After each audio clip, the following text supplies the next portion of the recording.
EC real quick is talking about the electrical conductivity of suspended salts in the soil. Total salts. It is very dependent on moisture level to make sure that EC reading is accurate. Assuming it's in substrate or if it's in actual solution.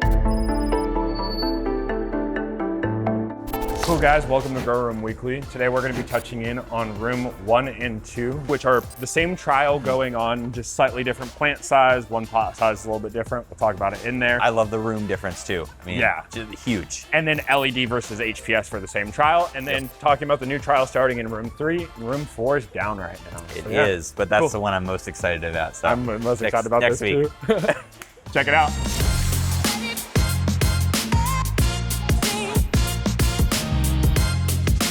Hey guys, today is day 22 in room 2. What trial do we have going on in here? Parallel versus perpendicular. Parallel in the front, perpendicular in the back. It's just a replication under a different lighting environment as room 1 is. So under the HPS, same layout, same strains, just different top light.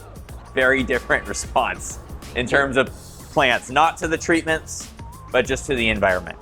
Yeah, so these plants actually got about like a 4 to 5 day longer veg.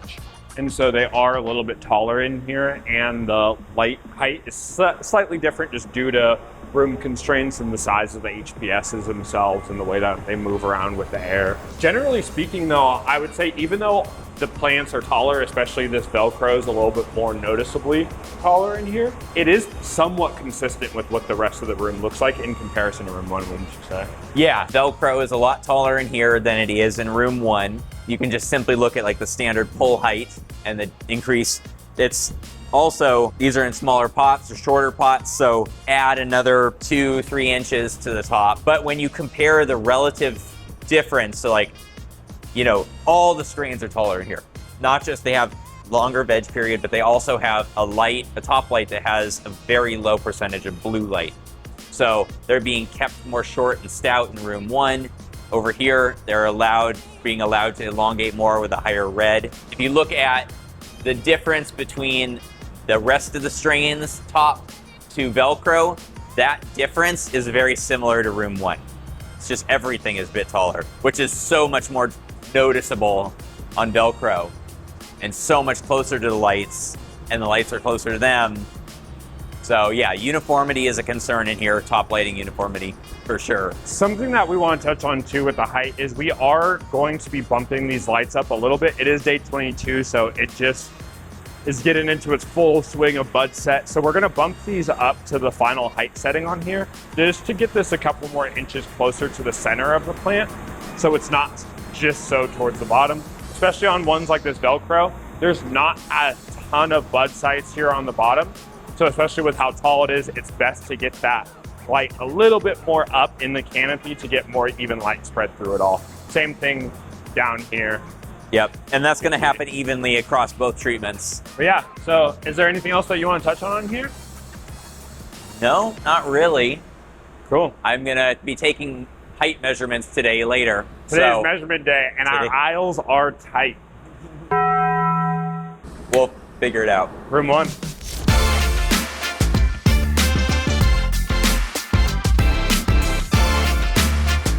Room 1, day 44. We're doing the same thing that we just saw in room 2. It's just under the LED lights. These plants are a little bit shorter. We're gonna probably replicate most of these trials multiple times, so we'll kind of see the difference. This is parallel versus perpendicular. Same thing as the other rooms. These are perfect clones of each other, just one's HPS, one's LED. These plants did get about a 4 to 5 day less of veg when they got transferred in here, so they are a little bit smaller, but pretty comparable in the height difference between genetic as in room 2. Right now we have flower reds on during the day, as well as this red spectrum turned all the way up. The same thing will be happening in room 2 when it gets to that point, but everything's looking really, really good in here. John's down the aisle right now, coming back out of it, looking at the differences between the parallel versus perpendicular. Definitely visible differences on Chanel, especially. Just looks like the uniformity of the bud sites are more uniform. Larger buds on average, it looks to be in the perpendicular orientation in the back. A little bit less uniform on the parallel. So up front, and that means is to be expected. You have higher uniformity on the lighting in the canopy with the perpendicular. This is obviously my first time seeing Velcro. Buds have gotten pretty big for my experience with a lot of OGs. Based on where they were initially, I didn't know if they were gonna be doing that well, but I don't love also kicking a little bit late sometimes too when it comes to the size. Still very early. And I don't know, I don't love the bract structure on them, but we'll see. I've never smoked it, and that's really what it's all about. So one of the reasons and differences between this room is just the Velcro. Due to the pot size, we originally did it in the 3 gallons. We tried it in 2 gallons. This, again, in 2 gallons is not drying back to the point that we needed it to. So we've swapped over to 1 gallons, and so they seem to be drinking a little bit better in there than they are in here.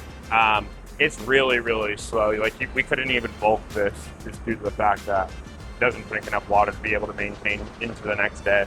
So trial's going well. We'll do another check-in update, and then on to room 3 where we'll talk about the new trial that we have going on. Under-canopy lighting is more than just a yield boost. It's a lever to turn every batch into the best batch possible. So visit favenlighting.com, fill out the form at the top. One of our representatives will reach out to make sure you understand exactly what to do when you implement Favens into your grow.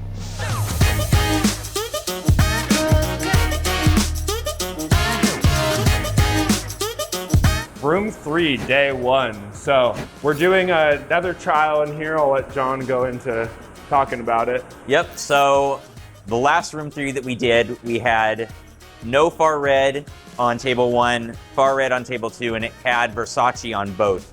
So with this run, it's a little bit different. It's a production facility, right? So we had to make some changes. We needed to make sure we had diversity in genetics for sale. So we ended up doing enough for a bench of Versace, enough for a bench of Chanel, and then Velcro. And so with that, it kind of makes doing trials a bit difficult. So what we ended up having to do was we're doing mixed tables. It's not my ideal, for sure. We don't like doing mixed tables. We were just forced to due to our situation. So to make sure, you know, that this place is still running as the way it should as a production facility with research occurring inside of it, we did the mixed tables. These strains, I ensured that they drink very similarly. So the impact on the trial itself, because the biggest concern would be you're irrigating them the same way, but their demand is different, so you're impacting the work. So based on our knowledge and experience running these genetics, they're very similar. It's similar enough that they can be run together without significant challenges. So split tables, Chanel in the front, Versace in the back, and that's the case for both of these.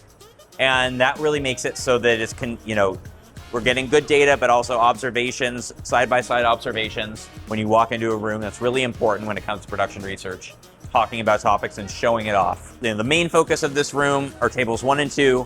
This is a side focus we're going to collect data on. It'll be very interesting to observe. The trial zones in here, there's 8 replicate plants in each grouping. So in one, so these 2 moving back. So we have 8 Chanel, 8 Versace interior plants to eliminate bleed over of light and light contamination. I'm excited to see a replication of the Versace. The results that are coming in now with that, that they're still in the dry room. The fresh weight data was really interesting. And so we're gonna get a replication on Versace, which is really good for me, and then an observation on a Chanel. That's a trial for room 3. We don't have anything going on in room 4 right now. That is gonna be all blue Zushi. Yep. We're gonna replicate the same trial as last time to gather more data on that. Plus add in 1 additional treatment because now we're gonna have 5 benches instead of the 4 that we had last time. So even more. Labeling. That's a great question. They said, thanks, great episode. I would love to hear your thoughts on input EC versus substrate EC versus runoff EC. How do you manage to keep substrate EC high and generative while keeping runoff EC lower? So EC real quick is talking about the electrical conductivity of suspended salts in the soil. Total salts. Yeah. It is very dependent on moisture level to make sure that EC reading is accurate. Assuming it's in substrate or if it's in actual solution. Yeah, so like this is a very complicated answer to a question. We will do a bigger irrigation primer where we talk about input EC, runoff EC, and substrate EC. It's a little too in-depth to answer it perfectly right now, but I think something that you have to account for is what sensors are you using and what type of sensors are you using, how accurate those sensors are. Because if you're running just like a Blue Labs combo meter inside of a liquid, is very different than what you're reading in the soil. I don't know if you want to. Yeah, I mean, there's multiple different methods for testing, right? So like if you have probes that you're measuring in the substrate versus if you are doing leachate evaluation of your drain data, or if you're doing SME, like a saturated media extract, which not as common when the plants are growing just because you don't want to disturb the soil. Or if you do a pour-through method, which is like a complete displacement with DI water. So kind of what methods are you using and how you're making that decision plays into it too. There's a lot of questions involved in this, so we'll talk about this a little bit more, but it really just comes down to your genetics, your irrigation style, and your actual sensor setup. So hopefully that answers it. Seemed a little tired today. Getting called out on my energy level. Yeah, I don't know. I mean, just woke up on the wrong side of the bed. We all, we're all human. We all have those days. Yeah, trying to keep it up for the camera, and yeah. Cool, guys. That was Grow Room Weekly. Next week, we'll talk about probably some vocabulary and talk about the trial going on room 4. Yeah. Make sure you guys like, comment, and subscribe. And if you have any questions, just feel free to hit us up. We'll always try to answer them to the best of our ability. Have a great rest of your day, guys. See ya.